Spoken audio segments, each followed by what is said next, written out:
Welcome to Eerie Echoes. Tell me in the comments where you're watching from. It's always chilling to see these stories reach so far.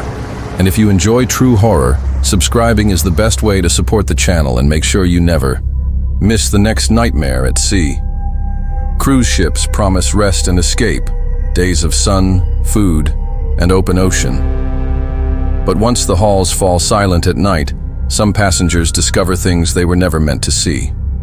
Tonight, our first story begins with a simple detail, a cabin bathroom door that refused to stay shut. I booked the cruise at the last minute, a deal I found online after weeks of pushing through 60-hour work weeks. My eye twitched every time my phone buzzed with another email, and I knew if I didn't step away, I'd break. So I picked a 7-day Caribbean itinerary that left from Miami. The destinations didn't matter, I just wanted to unplug. No co-workers, no friends, not even family except my sister, who I texted only to say where I'd be, just in case. A cabin of my own, the sea outside my window, and silence. That was the entire dream. The cabin was modest but fine. A small bed, a narrow desk, and a bathroom that looked recently updated. The bathroom door caught my attention immediately. It was one of those heavy, stiff, inward-swinging hotel-style doors with a metal latch that clicked hard when it shut. Nothing special. Except the very first night, I woke up around 3:15 in the morning to the sound of it creaking open. Not swinging, not slamming. Creaking, inch by inch, the hinge squealing as though someone was pushing it from the inside. I lay frozen for a few seconds, staring into the dark. The hallway light leaked faintly under the cabin door, but the bathroom was a black square. The latch had clicked shut when I'd gone to bed. I was certain of it. I told myself the ship's movement must have nudged it. Still, I shoved a towel under it before climbing back under the blanket. The second night, it happened again, between 3:10 and 3:20. The door opened slow, deliberate, like an unseen hand easing it wider. The towel was still in place, untouched. I got up, tested the door, slammed it shut 3 times, and felt the latch catch. It was solid. Still, that night, it opened. By the third night, irritation outweighed fear. I called maintenance in the morning, asking if the hinges or ship's leveling might be off. A man named Ricardo came up, tested the door, gave it a firm shove, and shook his head. "Too heavy," he said. "This won't open on its own, man." He left smiling, but I noticed he avoided eye contact when I asked him to shut it again. He didn't wait for me to say more, so I set up my phone, balanced it on a coffee mug across the cabin, pointed straight at the bathroom, hit record, and went to sleep with the towel back in place. I half expected to wake to nothing but a dark, silent room and laugh at myself. Instead, I woke at 6 and grabbed the phone first thing. At exactly 3:16, the door unlatched, creaked, and opened an inch at a time. My stomach dropped. But the worst part wasn't the door. For 3 seconds, in the bathroom mirror, there was a reflection. Not mine, not anything else in the room. A tall, thin man in a dark suit, his head tilted wrong on his neck, his arms just slightly too long. He stood in the reflection where I should have been lying in bed. Clear as day. When I scrubbed back through the video, I thought maybe it was a shadow, or the TV, except the TV was off. The hallway light under the door was the only illumination. My chest felt tight. It didn't look like a glitch. It looked like someone had been caught standing in the cabin with me. I barely slept after that. I went straight to security the next morning, clutching my phone. The officer, a young guy named Josh, leaned forward as the video played. The door opened, and then the screen froze black for 2 seconds. When it came back, the footage skipped ahead, the reflection gone. I tried to replay it, but it froze again in the exact same spot. Josh frowned, told me to email it to their system. I did, but when they pulled it up on their computer, the file wouldn't play past the door opening. "Transfer issue," he said, but his tone was flat, rehearsed. He didn't look me in the eye when he gave me back the phone. That evening, a knock came at my door. A housekeeping woman named Margot stood there, clipboard in hand. She asked if she could step in for a quick inspection. "Routine," she said. She barely looked around, but when I asked directly if anything strange had ever happened in this cabin, she paused just a second too long. "No, sir, not that I'm aware of." Her tone was smooth, practiced. Then as she turned, she added under her breath, almost too soft to hear, "This room stayed empty for a while after the accident, but I don't know details." She closed the door before I could ask more. I couldn't shake it. The next day, I asked the front desk if there had ever been reports tied to my cabin. The woman behind the counter typed in the number, glanced at the screen, and forced a neutral smile. "Unfortunately, I can't share guest records," she said. I pressed her, asked if anything had happened there. She frowned at her monitor, then replied, "This cabin was unoccupied for 11 months prior to your check-in." She wouldn't say why. She wouldn't meet my eyes. After that, I couldn't relax. I kept glancing at the mirror, even with every light on. The bathroom door stayed latched each night, until the 4th. I stuffed a shoe under it this time, wedged hard. At 3:15, the sound came anyway, creak. The shoe didn't budge, but the latch clicked open and the door stood ajar. My chest pounded so hard I thought I might be sick. I didn't wait. I packed my things and asked for a cabin change, blaming trouble sleeping. The clerk nodded without question, reassigned me to another deck, and didn't ask why. The new cabin was smaller, no window, but the bathroom door never moved. I slept for the first time in days. No creaks, no drafts, no footsteps, just quiet. Still, when I got home, I tried to pull up the footage again, convinced the original file would still show what I'd seen. I'd uploaded it to my cloud before showing security. But even there, the clip ended at 3:16, exactly when the figure should have appeared. I ran recovery software. Nothing. The data looked as if it had been rewritten. Now, every time I open that folder on my phone, the device lags. Just a second or two, but enough to make my stomach sink. It's like the file resists being seen, like it wants to be left alone. I don't pretend to know what was in that room before me, or why the staff won't say. Maybe there's a report buried in the ship's system. Maybe it was all a trick of exhaustion. But when I checked out on the last morning, dragging my bags toward the elevator, I passed Margot in the hallway. She didn't smile. She didn't greet me. She just looked up from her clipboard and said, quiet enough that it felt like it wasn't even meant for me, "You shouldn't have recorded it." And if you think that's disturbing, wait until you hear what another passenger found slipped under her cabin door. I hadn't planned to gamble on the trip. The cruise was supposed to be quiet, a break after months of sleepwalking through my life. My divorce had finalized 2 months earlier, and I didn't want to celebrate, didn't want to go to Vegas with friends or pretend I was back on the market. I wanted the opposite: anonymity, silence, days at sea where no one needed anything from me. A cruise felt safer, quieter, like I could float in my own thoughts without explanation. The first 2 days were what I'd hoped for. I read on the balcony, ordered cheap cocktails, and watched the ocean turn gold at sunrise. For the first time in years, I felt invisible in a good way. Then, on the 3rd night, I followed the sound of faint bells and jazzy music into the casino. It wasn't crowded, just a few older couples glued to the slot machines, their eyes blank under the neon. 2 staff members worked behind the counter. One of them, a man with a thick beard and crooked bow tie, nodded as I walked past. He had that friendly by default look, tired eyes but soft lines in his face. I chose a penny slot at the back and zoned out, pressing buttons, watching the lights spin. 30 minutes slipped by before the machine erupted in flashing colors. I'd hit something big. The credits spilled out, a mechanical chorus of clinks that felt louder than anything else in the room. The bearded staff member approached, congratulated me, and asked if I wanted a photo for the winner's wall. I laughed, said no thanks, and he just nodded. "Lucky night," he said. His tone was warm, but the way his eyes lingered on me felt different. Not threatening, just too long. Like he already knew something I didn't. Back in my cabin, I ordered a bottle of wine and sat on the balcony, letting the night air sink into my skin.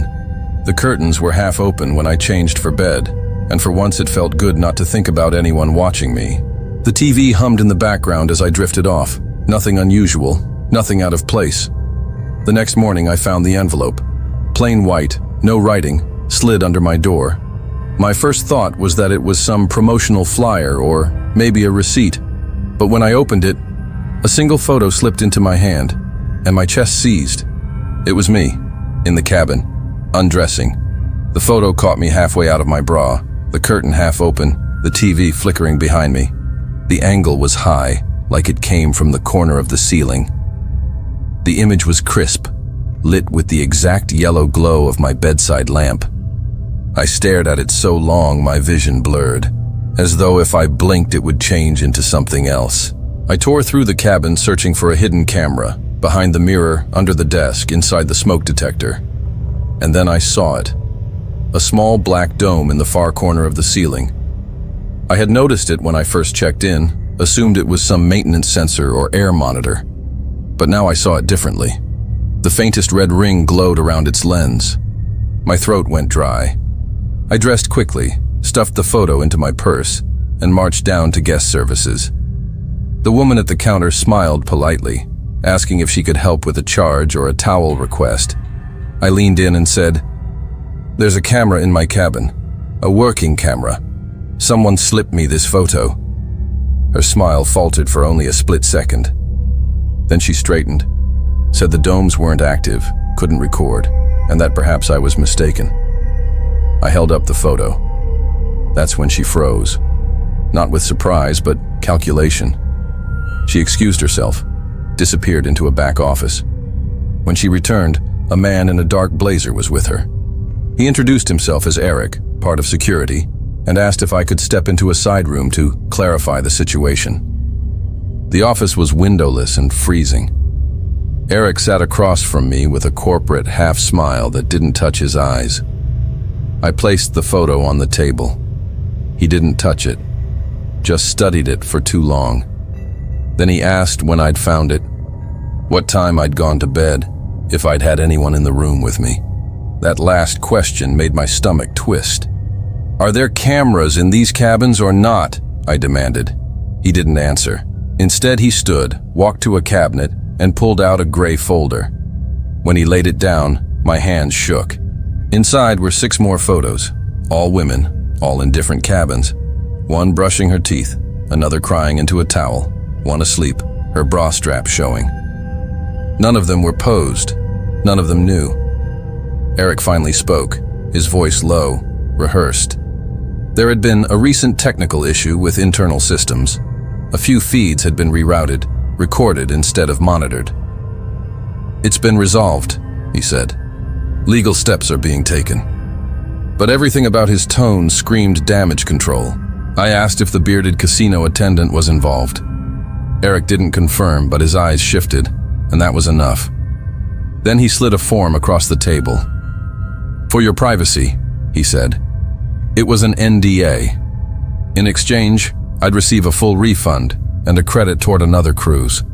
The words felt obscene. Another cruise? As if I'd ever set foot on one again.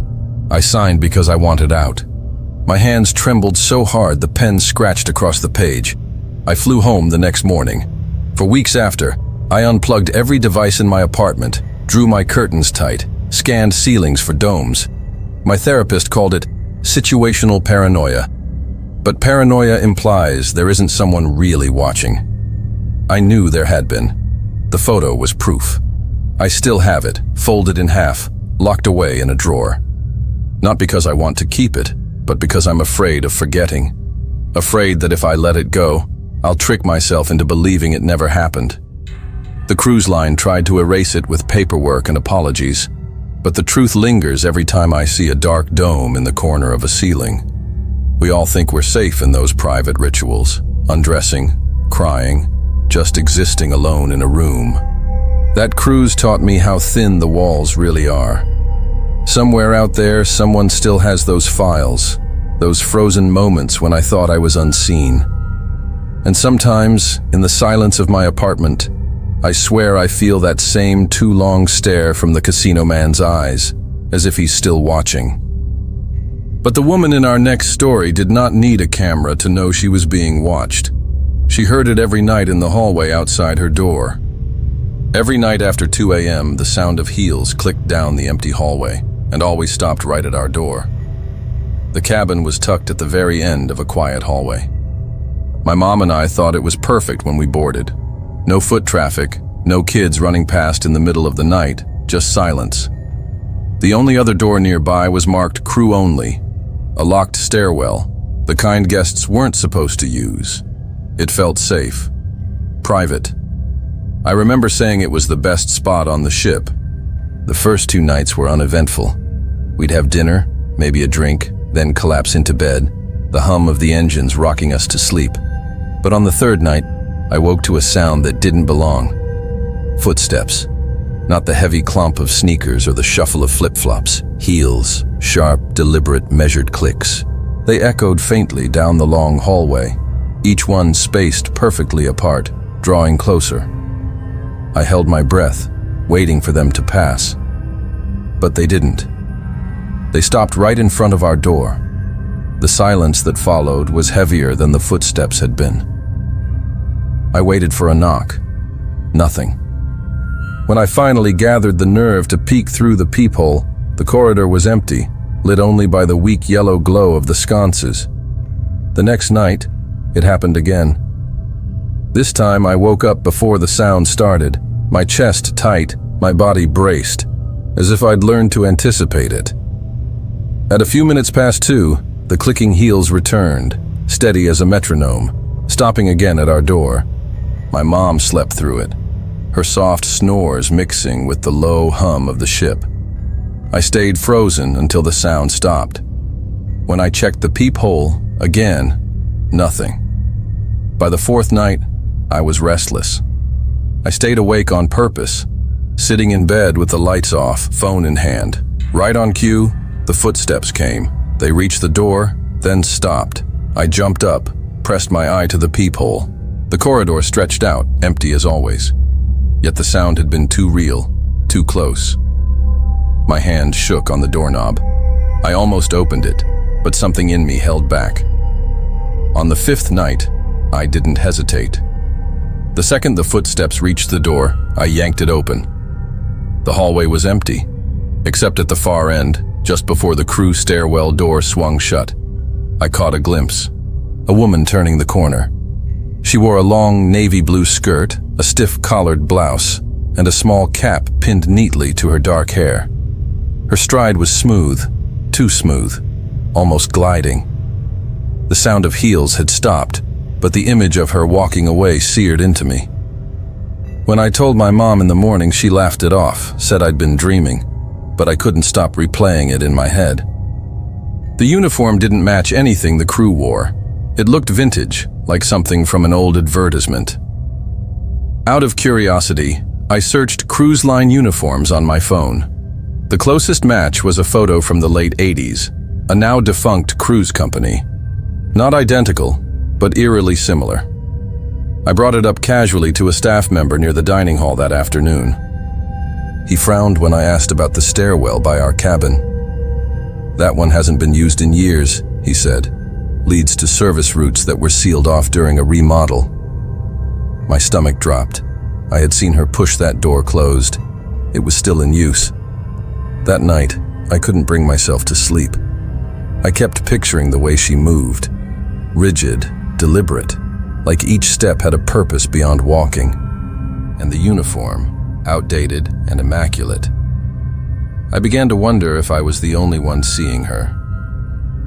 On our last day, my mom pulled out an old family photo album from her suitcase, something she brought to show me pictures from our very first cruise when I was a toddler. I flipped through the glossy plastic pages, laughing at her haircut, at my dad's mustache, until my hand froze. In one of the deck photos from 1994, behind the lifeboats, a blurry figure stood. A woman in a long navy skirt, a stiff collared blouse, a small cap tilted on her dark hair. Not smiling, not moving, just standing still in the background. The outline was clear enough to make my throat go dry. "Do you remember this woman?" I asked casually. My mom squinted, shrugged. "Probably just another passenger," she said, already turning the page. I nodded, but my insides were ice. It was her, the same uniform, the same posture. A photo taken decades ago, on a different ship entirely. That night back in the cabin, I didn't sleep. Every creak in the walls, every vibration of the engine felt amplified. I kept imagining the sound of heels approaching the door again, but nothing came. Only silence, heavy and suffocating. After we got home, I emailed the cruise line, attaching a scan of the 1994 photo. My message described the uniform, the footsteps, the stairwell. 2 weeks later, they replied with a short, generic statement. They had no records of uniforms matching the description, and confirmed that the stairwell near our old cabin had been permanently sealed after a malfunction in the early 2000s. No explanation, no follow-up. I still have the photo. I keep it in my bedside drawer. Sometimes, late at night, I take it out and stare at that small, blurry figure, her face turned sideways, her body too still for a sunny afternoon snapshot. She doesn't look like a trick of the light. She looks deliberate. I don't know what she wanted or why she stopped at our door night after night, but I know what I saw.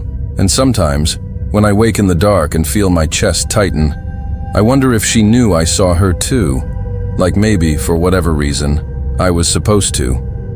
And as unsettling as that blurred figure was, at least she didn't try to become me. The man in the next story did exactly that. When security showed me the footage, I saw myself walking the corridor in my uniform, but I knew it wasn't me.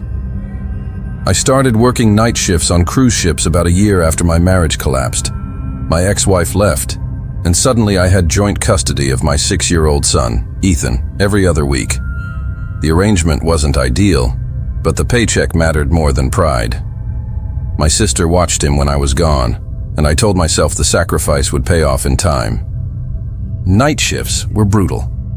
The hours blurred, days melted together, and I lived in a fog of stale coffee and podcasts I barely heard.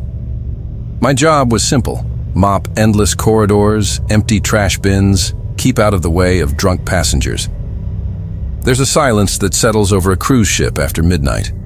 Not peaceful silence, unnatural. Like the walls themselves are listening. It was on the 4th night of a 10-day Caribbean route when I met him. I was near the back of the Lido deck, pushing my mop bucket, when I saw a man sitting alone on a bench by the railing. The ocean behind him was an endless black void. He spoke first, said the sea at night made him feel small. His voice was low, almost gentle, as though every word had to fight its way past something in his throat.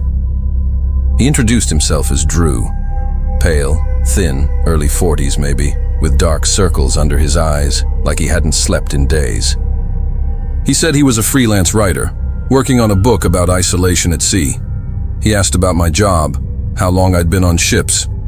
He smiled faintly when I mentioned the master keycard we carried to access staff doors. I didn't think much of it at the time. Loneliness makes people talk, and plenty of passengers end up confiding in staff.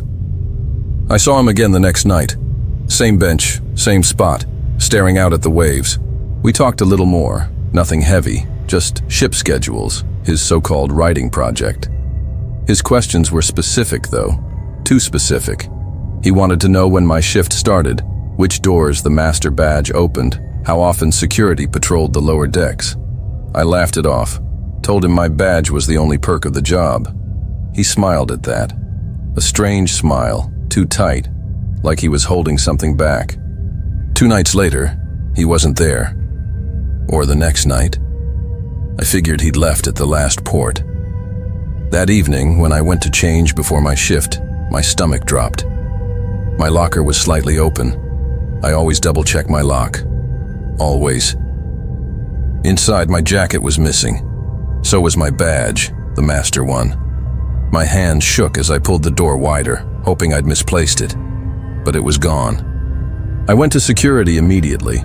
They shrugged, told me it was probably a mistake. Maybe I'd left it somewhere. I hadn't. Without the badge, my access was restricted, and I spent the night hauling buckets up and down stairs like a rookie. Every hallway felt different now, unfamiliar. Like the walls were holding secrets I no longer had clearance to open. The following night, the ship buzzed with rumor. Someone had broken into the jewelry boutique. The locked storage room had been accessed with a master badge. A few pieces were missing. Not much, but enough. Security pulled me aside, asked pointed questions. Where was my badge?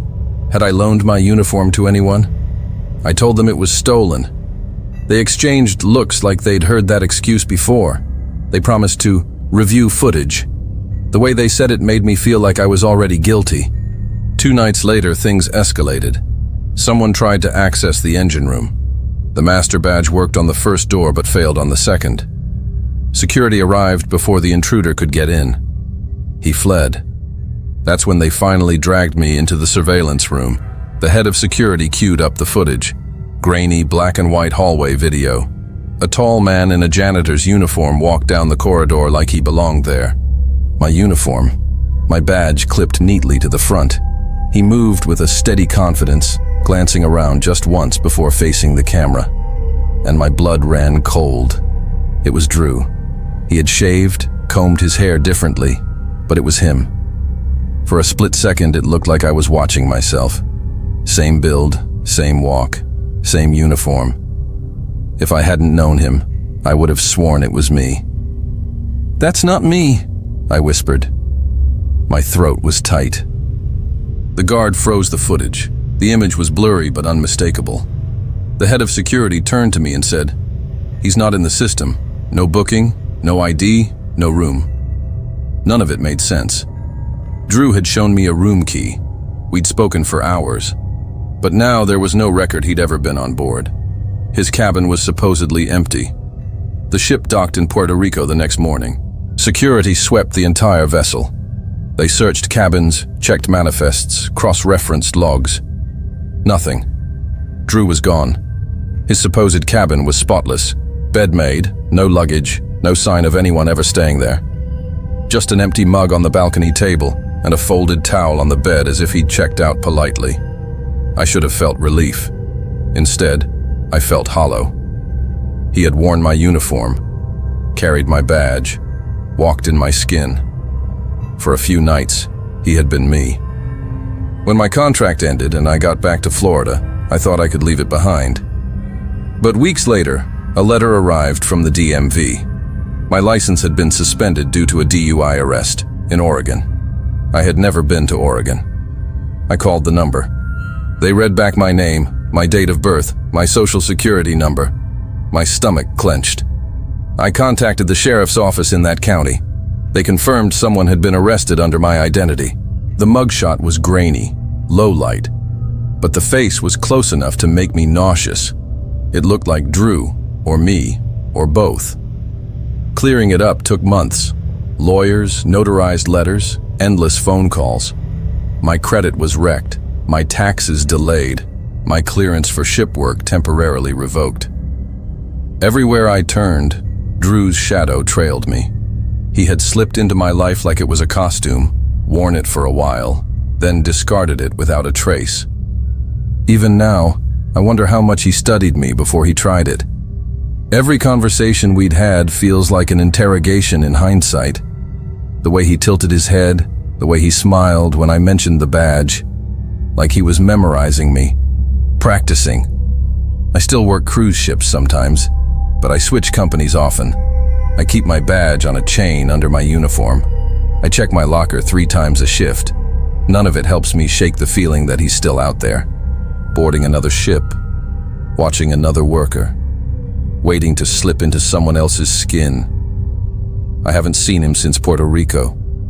But sometimes when I'm alone on the deck at night and the ocean is nothing but black silence, I imagine a man sitting at the railing studying me the way he did before, and I wonder if I was just one stop along his route. But sometimes it isn't your identity they want. It's your space. The couple in the next story discovered that the man in the cabin beside them didn't officially exist at all. Our honeymoon cabin seemed perfect, until we realized the man next door didn't officially exist. Brooke and I had been married for exactly 9 days when we boarded the ship. It was supposed to be a short honeymoon getaway, 5 nights in the Eastern Caribbean. We didn't splurge on a suite, but our mid-tier cabin had a balcony. And to us it felt like a little paradise. No work, no bills, just ocean air and space to breathe. The first night as we unpacked, we met our neighbor. He was already leaning against the hallway railing, a drink in his hand. "Name's Richard," he said, "but everyone calls me Rick." He looked to be late 60s, his pale eyes watery, his beige windbreaker zipped all the way to his chin. He smiled, but it never quite reached his eyes. He lingered a little too long in conversation, offering unsolicited buffet tips and calling Brooke young lady, even after she introduced herself by name. We chalked it up to harmless boomer charm. That night around 1 a.m., I woke to the sound of pacing. Not in the hallway, on the other side of our wall. Steady, deliberate steps, 5 or 6, then stop, then again, over and over. Eventually, faint tapping joined in, like fingernails against the vent that connected our cabins. Brooke stirred and whispered, "Do you hear that too?" I nodded in the dark. We stayed still until the sound stopped. The second night, the noises came earlier. Pacing, tapping, then whispers. Not words, just a hushed, breathy murmur seeping through the vent. My chest tightened. I knocked once, firmly on the wall. Silence fell instantly, like whoever was on the other side had been waiting for us to react. The following afternoon, Brooke froze in the hallway. Folded neatly on the railing between our balconies was a pair of her underwear. Black with pink trim, a set she'd packed but hadn't worn yet. Folded too perfectly, creased at the waistband, like it had been placed there intentionally. We looked at Rick's door. Closed. Silent. My stomach turned cold. That night we kept the lights on. I pushed the vanity chair under the doorknob, a useless gesture, but it felt better than nothing. Around 3 a.m., I heard the faintest pressure on the door handle, a subtle click, as if someone was testing it from the outside. When I moved toward it, the sound stopped. We didn't open the door. We sat frozen, listening. The next morning, I checked the cruise app. Each cabin door tracks every card entry. 4 entries had been logged for our door the night before while we were gone at dinner. Brooke and I both had our cards with us. The system confirmed it. The door had been opened 4 times. We called guest services immediately. Carla, a floor supervisor, came with a security officer. We showed them the log, told them about the underwear, the noises. The officer scanned the lock. The records matched. Only 3 cards could have opened our door, ours and Rick's. But when the woman at the desk pulled up the records for cabin 7147, where Rick supposedly stayed, her face tightened. According to the manifest, that room had been unoccupied for the entire voyage. We insisted on proof. The officer opened Rick's door while we stood in the hall. Inside, the room was spotless. Bed made, no luggage, no toiletries. It looked untouched, except for the smell. Sharp cologne, faint but clinging. And behind the bathroom mirror, taped to the wall, they found a folded napkin with numbers scribbled on it. No names, just numbers, and one word: observation. The staff didn't offer explanations. They exchanged looks, promised to review footage, and suggested moving us to a new cabin 2 decks down. We agreed immediately. That last night, Brooke barely spoke. She kept checking her suitcase like something else might appear in it. I locked every latch, every drawer. We never saw Rick again. When we disembarked, I pulled out a photo Brooke had taken on our balcony earlier in the trip. A simple selfie, both of us smiling. But in the corner, if you zoom in, you can see a pale arm resting casually on the railing of the balcony next door. Proof that someone had been there. Proof that Rick existed, at least enough to leave a shadow in the frame. But according to the ship, his room was never booked. At least Rick left behind traces: a folded napkin, a faint smell of cologne. But in the next story, the only evidence was a shifting curtain, and the knowledge that someone was standing on the balcony watching. At 3 a.m., my sister pounded on my cabin door, barefoot, pale, shaking, swearing there had been a man standing on her balcony just watching. I'd booked the cruise for both of us. Nicole had just finalized a brutal divorce, 7 years with a man who'd slowly cut her off from everyone. I thought a Caribbean getaway would help her feel like herself again. We booked side-by-side cabins with balconies, close enough that we could lean over the rails and talk. It was meant to be healing. For the first few days, it worked. She laughed more. She wore her hair down. We had our own space during the day, but met every night to sit on the balconies and point out distant cargo ships. The ocean was endless and calm, and for the first time in years I saw my sister look free. On the fourth night, the pounding woke me, urgent, terrified. Nicole burst in without waiting for me to answer. Her face was white, her oversized sleep shirt twisted around her like she'd been running. "Someone was on my balcony," she whispered. Not knocking, not trying the handle. Just standing there, beyond the glass, watching her breathe. I tried to reason with her. Maybe a drunk passenger had wandered too far. Maybe she'd been dreaming. But she was adamant.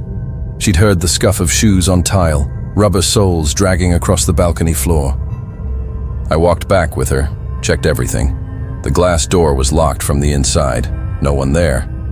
The sea churned quietly below us, indifferent. She slept in my cabin that night, both of us tense, every creak of the ship magnified. The next evening she insisted on returning to her own room. I agreed, but stayed with her. We locked the door, pulled the curtains, even wedged a lounge chair against the handle. Around 2:44 a.m., I watched the curtains closest to the balcony ripple. Not from air conditioning, it moved like someone had pinched the fabric and let it drop. My chest hammered. Nicole slept on, exhausted. I yanked the curtain open. The balcony was empty. The moonlight reflected off the waves, calm and endless. I stepped outside barefoot, the night air cutting cold across my arms. To the left, nothing. To the right, a thin divider between her balcony and the next. And I saw it, scuffed streaks on the railing, faint dirt marks where shoes had braced. A gap, just wide enough for someone to slip sideways between balconies.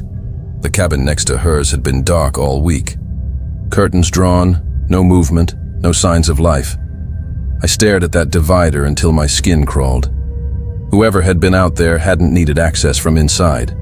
They could move along the balconies in the dark, stepping from one to the next.